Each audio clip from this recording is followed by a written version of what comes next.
Link prediction is useful to say, where do I think a new link is going to appear? And there's basically two kinds of problems. I don't know if this slide actually explains it well, so I'm just going to describe it in a different way than what's sort of written on the slide. So one thing might be like you're doing some kind of research about pathways in the human body.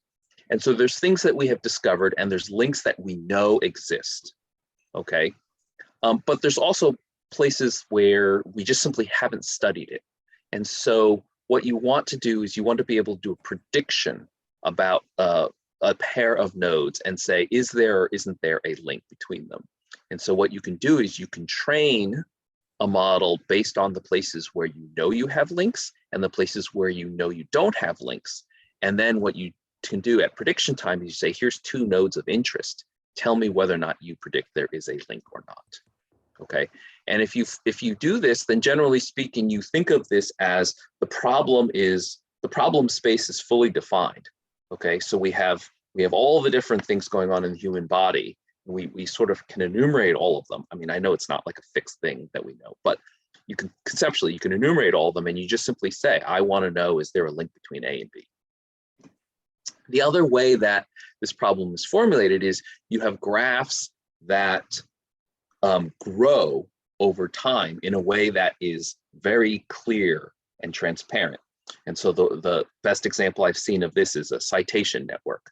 And so who is citing whose work? And if you just look at the publication dates of these different papers, it's very clear how the citation network grows every month. And so what you can do then is you can actually model it by saying, here is the citation network as of, let's say, 2010. And I'm going to use that as my training set. And I'm going to predict which links are going to appear next. Not really ever, but which are the newest ones that are going to appear. And you see how well do your predictions predict the citations that happened in 2011. And then what you can do is you can train on the network as it's gotten bigger in 2011 to predict 2012. And then you can use 2012 to predict 2013. And so you can train it in this way. And so this isn't really a formulation, isn't really thought of as a fixed kind of a graph, but rather a graph that's growing, and you're not really interested in, as typically, is there ever going to be a relationship here? But what you're trying to predict is the soonest, the next relationships that are going to appear. So those are the two kinds of tasks. And for those, basically what we want to do is we want to create a score between every pair of nodes. So if we have n nodes, then basically we have n squared possible scores that we're going to create. Now we don't need a score for the edges that already exist, but any place where there isn't an edge, we can say, hey, what's my score? Do I have a higher or a lower score for a new edge appearing between node 1 and node 17? So 3 types of algorithms here. We have distance-based features. We can look at the local neighborhood. We can look at the global neighborhood. So distance, what's the easiest, the simplest place we can start with distance? It's pretty straightforward. It's just, hey, what's the length of the shortest path between 2 nodes? So if I'm trying to predict something between B and H appearing, well, the number of hops from B to H is 2. Shortest distance is 2. Whereas from B to G, it's actually 3 hops. And so basically we would give higher probability to a link appearing between B and H than a link appearing between B and G.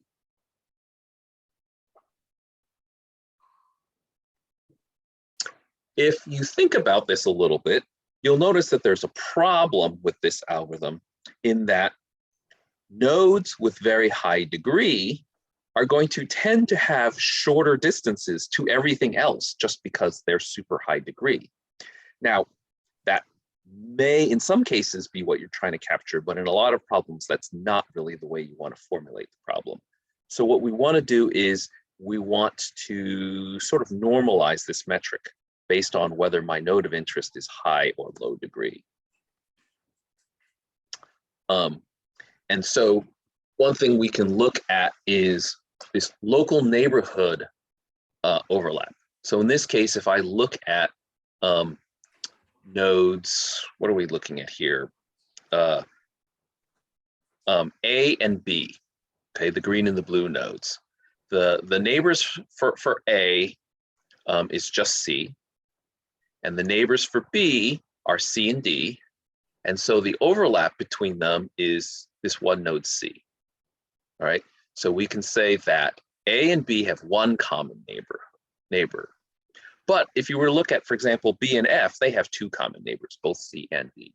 And so if this were a social network, you would say B is more likely to become friends with F because they have two friends in common, than B is likely to become friends with A because they only have one friend in common. So that's looking at the local neighborhood, but this is not yet taking into account the degree of nodes A and B. And so there are several approaches to normalizing. We're going to look at two of them, but there's actually like even more. So you can do the Jaccard coefficient. If you're familiar with image segmentation, so the IOU score, this is the same thing. This is just the intersection over the union.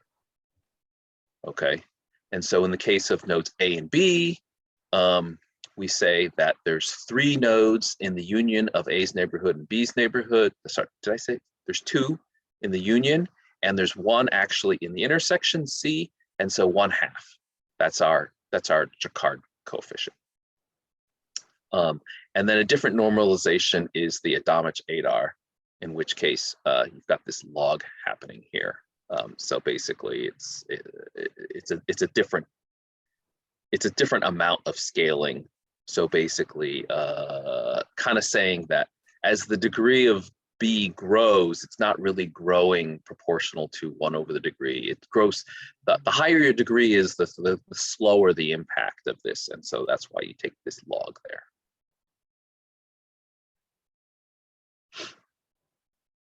Okay, so what happens if we want to know, use this local neighborhood? Again, we could use one of the scaled ones. We use the Jaccard version. And we want to do a prediction on a new link between A and E. We actually get a score of 0 because there is no intersection between A and E. So you can imagine, as soon as you get a network that's of any decent size, you're going to have tons of nodes that have no neighbors in common.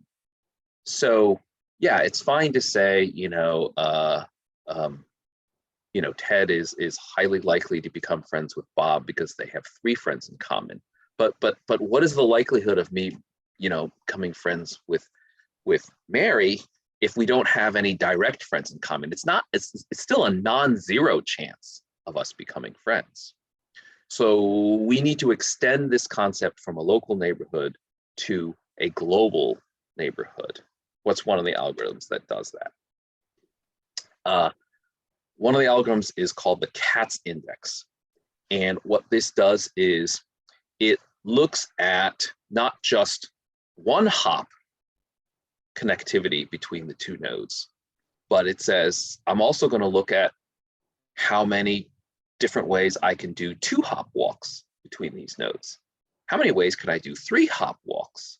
And again, the number of ways is encapsulating, right? So the number of ways you can do 2 hop walks is just friends in common. So it's me to friend to you.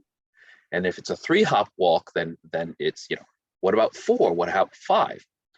Turns out that you could just do this like infinitely. But how can you computationally efficiently calculate this concept of ever longer walks? Well, it turns out that we can use powers of the adjacency matrix. So here we're going to talk a little bit about the algorithm, but we're also going to talk a little bit about math that you can do.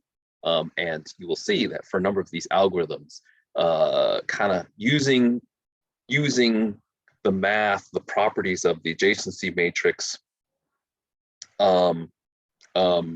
is ways to make certain things that conceptually you can talk about, but you want to make them computationally efficient. And so there's a couple slides here. I don't know that I need to go into in a lot of detail, but basically the adjacency matrix has a 1 any place where you have a direct neighbor. If you multiply the adjacency matrix by itself, if you square it, the numbers that you get are actually going to be the number of ways that you can do 2 hop walks between node I and node J. For some people that may be intuitive, it may not be intuitive. If you want, you can review these slides. And it turns out that this is true as you keep going. So a cubed is going to be 3 hop, a to the 4th power is going to be 4 hop walks. And so what we can do is we can just take the sum of all of these things. Now it's a little bit of a problem because if you have a fairly dense network, this infinite sum may actually be infinite. So what we're going to do is we're going to throw in a, I don't know what we call it, a scaling factor, I'm thinking like in reinforcement learning, you know, you sort of penalize rewards that are farther away. So we're going to penalize walks that are longer. And so we're going to use something, and we're going to use a value less than 1 because we want our infinite series to converge. And so what we can do then is we can have this discount factor beta that we multiply. And so we're going to take beta times a, beta squared times a squared, plus beta cubed times a cubed, plus so on and so forth. And it turns out that if you guys are, I remember from high school, the sum of an infinite series of just scalars, we have a closed form for it. Well, the sum of an infinite series for matrices, we also have a closed form. And for the closed form for scalars, it requires that this geometric series grow by a value less than 1. And we have a similar constraint for this closed form for matrices, which is that the largest eigenvalue of the matrix A must be less than 1. All of the eigenvalues have to be less than 1. So if the largest one is less than 1, we're good. And so ultimately what we're going to do is we're going to make sure to pick a beta that's big enough to scale down the adjacency matrix so that the largest eigenvalue is less than 1. So with this formula, which involves a matrix inverse, so that's a little bit computationally expensive, but this will directly calculate the sum of the infinite series. So this is our link level features. I feel for me, these were not quite as intuitive, quite as clear as the node level features. But again, between any 2 points, we can just look at the basic distance. We can look at immediate neighbors and that local neighborhood, or we can use this CATS index to do walks not just of length 2, which is what immediate neighbors is, but lengths 3, 4, and so forth. And we can do it in a computationally efficient way using this closed form of the infinite geometric series. So pause here again for comments, questions about anything I said, any of the slides, the concept of what we're doing here with link prediction.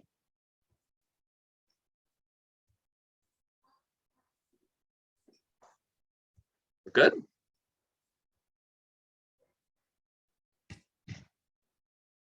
All right, so I have a graph here that appears on one of the slides. Again, it's kind of rotated. It doesn't appear look exactly the way it does on the slide. And so in Network X, if you want, you can do a simple call. It'll show you the shortest paths from E to every one of the other nodes. We can do the intersection over union scaling of this. And so we can get the Jaccard coefficient for all the edges that are not already present in the graph. We can do the Damage-Adar scaling, the one that involves the log, and we get a slightly different. This is a really small graph, so I think that the difference between Jaccard and Adamic ADAR is not that obvious, but if you did a slightly bigger graph, you would see that the scores here tend to be more interestingly different from the Jacquard. And then Network X does not have the CATS index directly implemented today, although CATS did a bunch of graph stuff. So if you look up CATS, you'll see other things, but it's not this particular thing. It's other stuff that CATS invented. But I found some code on Stack Overflow, which actually seemed to have a couple bugs in it, but I fixed them up. And so we have some code here that calculates the largest eigenvalue. And what I do is I set my discount factor to be 1 over 2 times the largest eigenvalue. So basically, I'm setting the largest eigenvalue to be 0.5. So that meets our criteria that this series will converge. And if you run this code, then here you see the CATS indexes. And again, the way you read this is the index between node 1 and node 3 is row 1, column 3, and that's 0.58. And so a higher CATS index indicates that there's more paths, more ways you can get from node 1 to node 3. And therefore, we would make a higher prediction for a new link appearing between these 2 nodes. So again, this is just giving, all these algorithms are just giving us scores. Once again, what we would do is we would then take this tabular data and we would take whatever labeled data points we already had, and we would use that as our training set. And so if you said, well, like, okay, here's some random CAT, what's my threshold? How do I know where to cut off the CAT score, right? That's where you got to throw it into a traditional machine learning model where it decides. So, boosting tree may say, for this CAT score, a value greater than 0.3 is one of the splits in the tree, and so on and so forth.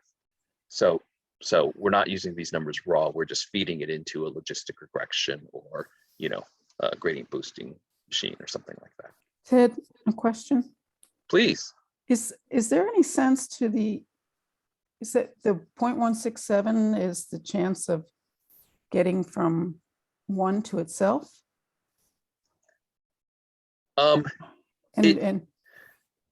Yes, so technically the diagonal does show how much connectivity there is between a node and itself. So you would see that a node that's on the periphery is going to have a lower CAT score to itself, whereas a node that has high degree and lots of neighbors, and those neighbors, if they also have high connectivity, then you're going to see a higher CATS index to itself. I'm not really quite sure what it means, but yes, what you're saying is accurate, is that interestingly enough, this algorithm doesn't just score pairs of nodes that don't have edges. It scores pairs of nodes that already have edges, and it even scores nodes with themselves. Okay, thanks. Yeah, and again, this is random walks. So not random walks, this is walks. So walks to nodes that you're already connected to do exist. Walks to yourself do exist. Right. So this particular algorithm is sort of agnostic as to whether or not you're currently connected, directly connected or not. I'm wondering if that would provide some kind of a normalizing criteria, like, how getting from yourself to another node in comparison to just getting back to yourself or not.